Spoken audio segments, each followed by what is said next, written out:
How can a game like Brawl Stars go from this to this? And how can the same team of devs that had once built this record-breaking game get so greedy that it has pretty much disappeared? You see, to understand exactly how this happened, we first have to look at the foundation laid by Supercell. Before Brawl Stars, Supercell was the gold standard of mobile gaming, having created global hits like Clash of Clans and Clash Royale. The company created cultural trends, with over 2 billion downloads spread out across its games. But Brawl Stars was their most ambitious project yet. Inspired by League of Legends, the game famously spent over 500 days in a soft launch beta, a period so long and so uncertain that the devs were famously one meeting away from killing the project entirely. In a desperate move to save it, they flipped the game from portrait mode to landscape, a move that the community initially hated. But it worked. With this ingenious move, Supercell proved they were willing to break their own game to make it better. You see, this philosophy allowed Brawl Stars to stay fresh, while other mobile games gradually withered away. When it finally went global in 2018, it was yet another hit for Supercell's stellar track record. But quite surprisingly, after the insane hype of the game's launch, it actually began to stabilize. Brawl was successful, sure, but it definitely wasn't on the level of Clash Royale or Clash of Clans. You see, the true turning point for the game didn't happen with some revolutionary update. It happened on YouTube. In late 2021, Supercell decided to pull the trigger on what was, at the time, one of the most expensive marketing campaigns in mobile game history. They went out and sponsored MrBeast's real-life Squid Games. To this day, the video remains as MrBeast's most viewed video of all time, sitting at over 900 million views. See, this was a $3 million gamble that changed the game's trajectory forever. Suddenly, Brawl Stars wasn't just some random Supercell game. It was the main show. The influx of players was simply astronomical. Millions of people downloaded the game in a 24-hour window just to check out custom MrBeast-themed maps through the game's map maker feature, along with other little Easter eggs. This was the moment Supercell learned a dangerous lesson. You don't necessarily need to refine the core mechanics of the game to see a massive spike in growth. You just need a bigger platform. The MrBeast sponsorship was so successful that it became the internal blueprint for the game. But in retrospect, this was one of the worst mistakes Brawl Stars could have possibly made. You see, with that growth came a shift in how the game treated its players. For years, Brawl Stars was known as one of the most free-to-play friendly games on the market. The center of that praise was the Brawl Pass. For 169 gems, something you could earn just by playing, you could unlock one of the most valuable sources of progression in the game. It was a great deal that built immense player loyalty, especially considering how other Supercell games like Clash Royale locked their passes behind a paywall. But in early 2024, Supercell made a move that signaled the end of an era. Just like Clash Royale, they locked the Brawl Pass behind a permanent $9 paywall. They justified it by buffing the free rewards elsewhere, but this was devastating. It was the first time the Brawl community truly felt the squeeze of a greedy corporation.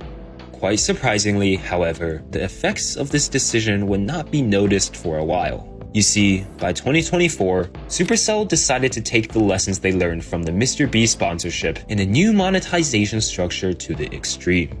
In April, Brawl Stars launched its Godzilla update, and with it, the game's most profitable month in its 9-year history began. See, Supercell introduced a mechanic that just broke the game. Mutations took 40 brawlers and made them completely overpowered. We're talking about Rico and Colonel Ruffs having projectiles that bounce forever, Meg firing hundreds of shots at once, and Tick spawning multiple heads with one super.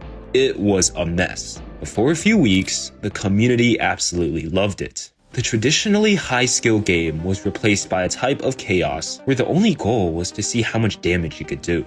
This was fueled by Monster X, a limited-time loot box system that required players to coordinate with their clubs to unlock. The game's revenue just exploded, hitting an all-time peak of $74 million in a single month. Supercell had just successfully captured lightning in a bottle. But this peak created a dangerous new reality. By making overpowered updates the new norm, Supercell stepped on a treadmill they couldn't get off of. They had conditioned the player base to expect every update to be a game-breaking event, meaning that the next collaborations, which were SpongeBob and Disney, had to be even louder and even more disruptive just to keep the numbers from falling. This was obviously not sustainable. Supercell was trading the game's longevity for short-term profit. You see, the problem with building a game based on collaborations is that eventually, the normal game starts to get really boring. And that is exactly when the Buzz Lightyear disaster struck. See, in early 2025, as part of the Toy Story collaboration, Supercell released Buzz Lightyear. He wasn't a permanent addition, but instead was a temporary brawler. Unfortunately, the execution of this update was a catastrophe.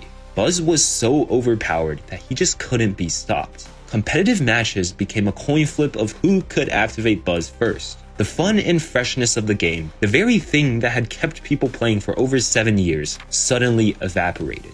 The data tells a grim story. In January of 2025, Brawl Stars lost 25% of its entire player base. Players who had survived every meta shift and every rework finally hit their breaking point. They realized that Supercell was no longer interested in maintaining a balanced game. The game was only trying to sell month-long broken collaborations. But the fall of Brawl Stars wasn't just about one broken brawler. It was about the betrayal of the community who had played competitively for years. You see, milestones like reaching 750 trophies used to be a badge of honor. But in an attempt to make the game more welcoming to casual players, Supercell began systematically dismantling these ranks.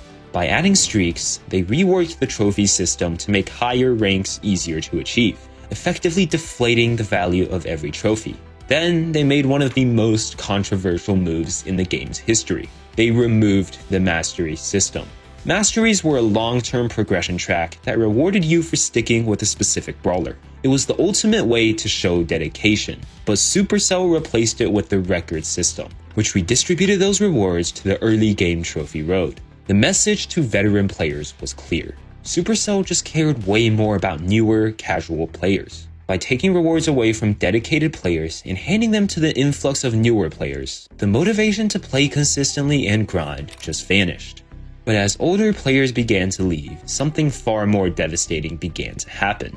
You see, games are built on finding new players. Just take a look at Among Us. Before the pandemic, the game sat in total obscurity for over 2 years until bored creators found it. It wasn't some marketing plan or collab that saved it. It was a flood of content. You see, by 2025, Brawl Stars had run out of gas. The spiral began when official Brawl Talks, the update unveilings which used to always pull in 40 million views or more, suddenly struggled to hit 10 million. When the source of this hype dries up, the ripple effects on independent creators is catastrophic. Revenue for veteran YouTubers like Lex plummeted by over 75%. And Lex's tragic update about taking a 9-to-5 job wasn't just an outlier. It was a sign that the game's primary way of reaching new people had been shattered.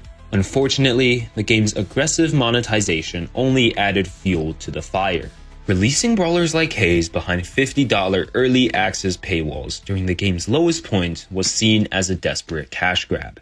At the end of the day, Brawl Stars didn't disappear because it was a bad game. It failed because it lost its identity. It stopped being a replayable, skill-based shooter, instead turning into a storefront for the latest Supercell collaborations. It traded the loyalty of its veterans for the short-lived attention of casual players. Luckily, as we move into 2026, there is some reason for optimism. The game is once again growing, even if slowly. The truth is, if Supercell can go back to the replayability that made the game so special in the first place, Brawl Stars will inevitably make a comeback.